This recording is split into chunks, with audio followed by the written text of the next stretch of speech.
आजादी के दौर में बागियों की पूजा होती थी और बागियों को सरकार सजा देती थी। वक्त बदला, राजनीति की लाइन बदल गई और आज बागी इनाम पाते हैं।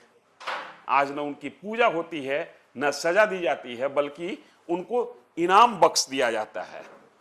आप सोच रहे होंगे कि मैं ये कौन सी बाकी बातें करना शुरू कर दिया, आजादी से लेकर बागियों तक की चर्चा कर रहे हैं, लेकिन आप दिमाग पर ज्यादा जोर दें उसके पहले नमस्कार, मैं हूं आपके साथ धीरेन्द्र और आप देखना शुरू कर चुके हैं न्यूज फॉर नेशन। हम बिहार विधानसभा के 26 समितियों में से 20 समिति के जो सभापति और अध्यक्ष बनाए गए हैं, हम उनकी चर्चा कर रहे हैं। बागियों को आज भी सजा दी जाती है, राजनीतिक बागियों की सजा दी जाती है। और हाल ही में जदयू के एक सांसद की सदस्यता समाप्त कराने के लिए जदयू के संसदीय दल के नेता ने लोकसभा स्पीकर को चिट्ठी लिखा और चिट्ठी का मजमून यह था कि ये सांसद महोदय लगातार पार्टी लाइन से अलग काम कर रहे हैं, मतलब पार्टी से ये बागी हो गए हैं, लिहाजा इनको पार्टी से हटा दिया जाए, इनके संसदीय सदस्यता समाप्त कर दी जाए। ये एक सजा है और सजा का पैमाना अगर यही और सजा का कारण यही है तो फिर जदयू को इस बात के लिए भी जवाब देना चाहिए कि जदयू के एक मंत्री हैं बिहार में, नीतीश कुमार के करीबी माने जाते हैं, उनकी लाडली दूसरी पार्टी से सांसद बन गई, उन पर कोई एक्शन क्यों नहीं ली?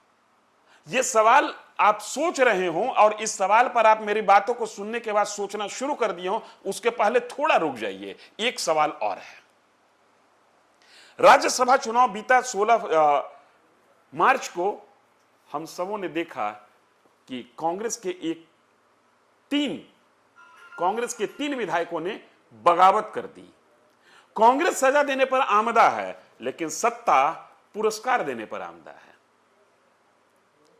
और इसी तरीके से राष्ट्रीय जनता दल के एक विधायक ने भी बगावत कर दी अपनी पार्टी से। राष्ट्रीय जनता दल सजा देने की स्थिति में नहीं है, ऐसा राष्ट्रीय जनता दल के कार्यकलाप से लग रहा है, लेकिन सत्ता पुरस्कार देने के लिए बेचैन है और इसका सबूत मैं अब आपको देने जा रहा हूं। राजद के बागी विधायक फैजल रहमान और कांग्रेस के बागी विधायक मनोहर प्रसाद सिंह को महत्वपूर्ण समितियों का सभापति नियुक्त किया गया है। बिहार विधानसभा सचिवालय द्वारा जारी अधिसूचना के आधार पर हम बात कर रहे हैं। फैजल रहमान को गैर सरकारी विधेयक एवं संकल्प समिति की कमान सौंपी गई है, वहीं मनोहर प्रसाद सिंह को प्रत्यायुक्त विधान समिति का सभापति बनाया गया है। यह बगावत का इनाम है।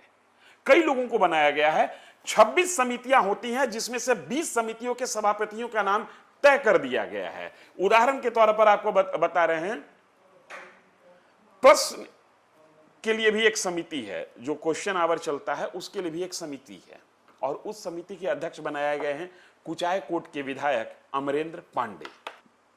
हम सेकुलर से विधायक हैं, जीतन राम मांझी की समधन होती हैं, पढ़ी लिखी नेत्री हैं, 12 चट्टी विधानसभा क्षेत्र का प्रतिनिधित्व कर रही हैं ज्योति देवी, इनको पुस्तकालय समिति का अध्यक्ष बनाया गया है। और थोड़े दिनों पहले तक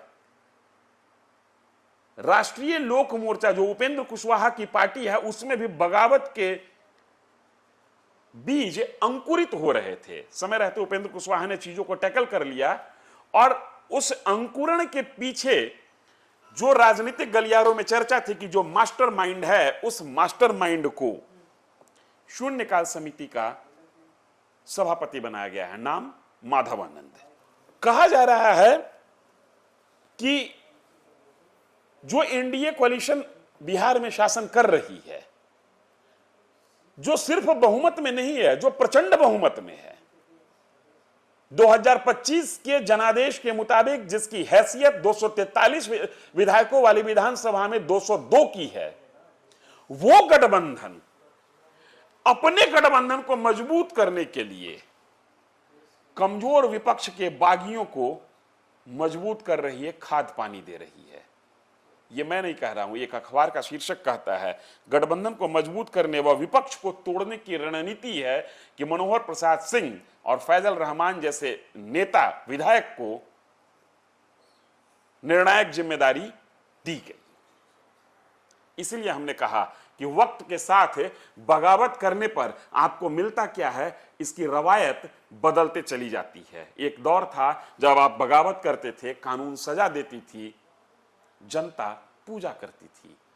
आज एक दौर है जब राजनेता बगावत करते हैं, कानून मौन रहता है, जनता को कुछ लेना देना नहीं, और सत्ता इनाम देती है।